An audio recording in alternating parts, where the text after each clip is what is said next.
Good day, I'm Chris Jansing, live at MSNBC headquarters in New York City. It's one big holiday headache for Congress and the country. Before Christmas, the federal government barreling toward a shutdown set to start 1 minute after midnight. Republicans now saying they've settled on a plan C to keep that from happening, while acknowledging things are still very... Here's what he posted last night.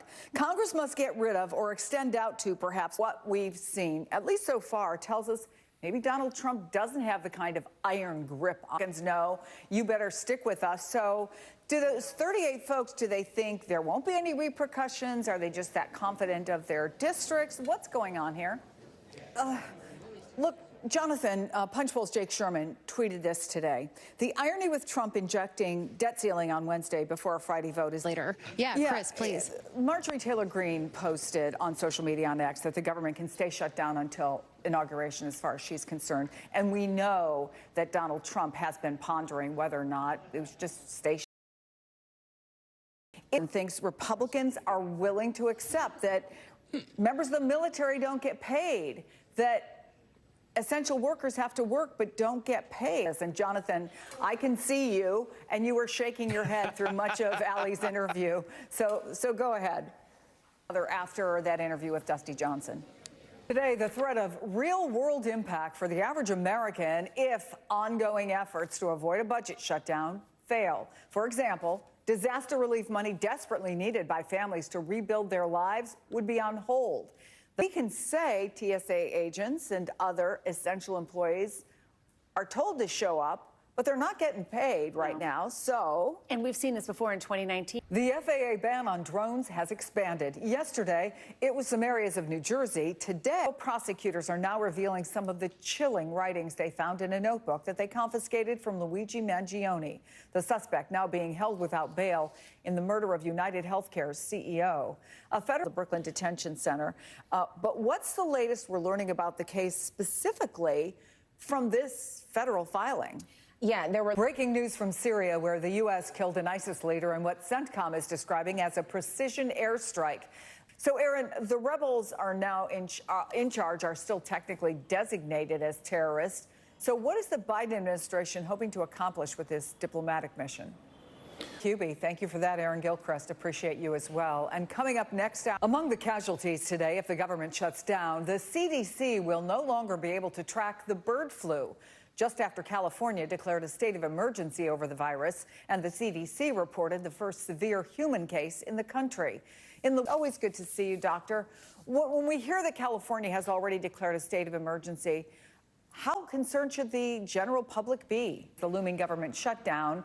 Should we be worried if the CDC is having to close its doors, except, of course, for essential employees? Should we, to do that, you would have to have more people potentially in positions of power who believe in vaccines in the first place. But Dr. Ashish Shah, we should have that conversation for sure on another day. Thank you, and happy holidays to you and yours. That this could indeed become something truly... It is good to be back with you for this second hour of Chris Jansing Reports. At this hour, Plan C, what's in and what's out of the new deal that Republicans are proposing to keep the government open before a possible shutdown as the clock ticks till midnight. Will it have the votes? Plus, party of one? Donald Trump's 11th hour ask to abolish the debt ceiling seems to be on the cutting room floor right now. How the president-elect is responding. And missile mania. Russian President Vladimir Putin's latest attack on Ukraine's capital city, just one day after challenging Ukraine's Western allies to a missile duel. Also, the president and the Pope. Joe Biden's plans for what will likely be his last international trip before leaving office. Our NBC News reporters are following all of the latest developments. We begin on Capitol Hill, where lawmakers are scrambling to figure out how to keep the government open past midnight tonight. NBC's Julie Sirkin is reporting for us from there. Situation lawmakers are facing, partly because President-elect Donald Trump pushed to repeal the debt ceiling. NBC's Garrett Hake is following. Russia launched a barrage of missiles on Kyiv this morning, just a day after Vladimir Putin tauntingly challenged Ukraine and its Western allies to a missile duel. NBC's Sid. Meantime, coming up in 90 seconds, we're back on Capitol Hill with NBC. Amjad, thank you for that.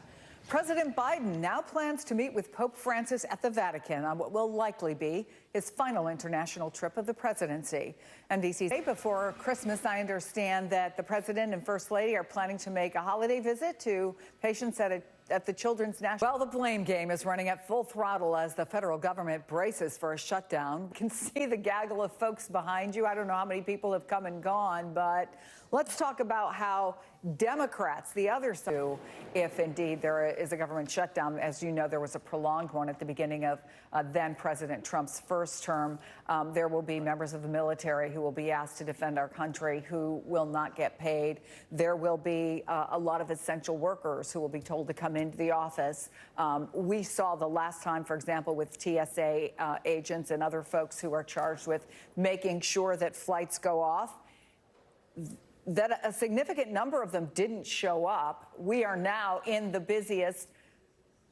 Oh, we have Mike, what he said leading up to that control room that led him to say, that's it. So he says we will not have a government shutdown. I don't know if that means that they have come to some sort of decision.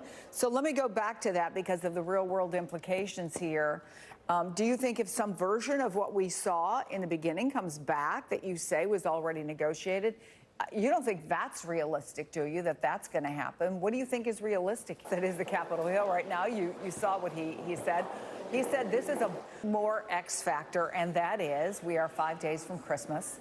A lot of your colleagues have plans with their families and so on. What do you think if you were a betting man, Congressman, the chances are that this gets resolved and you all get to head home for the holidays? Finger pointing aside, is there any room for real compromise here that you see, and what does that look like? Good luck, Congressman, and thank you so much for spending so much time with us. Much appreciated.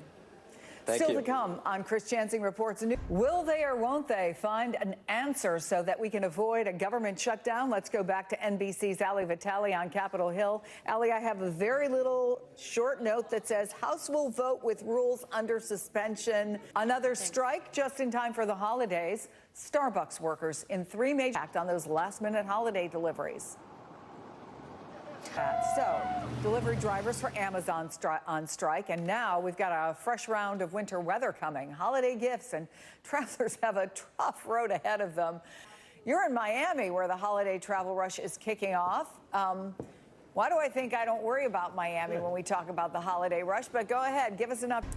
We are following breaking news out of Germany, but let me tell you what we know so far. Officials say a car drove into it. Seemed like a joke. Senator Rand Paul floating the idea of Elon Musk as Speaker of the House. Constitutionally possible, but realistically far-fetched.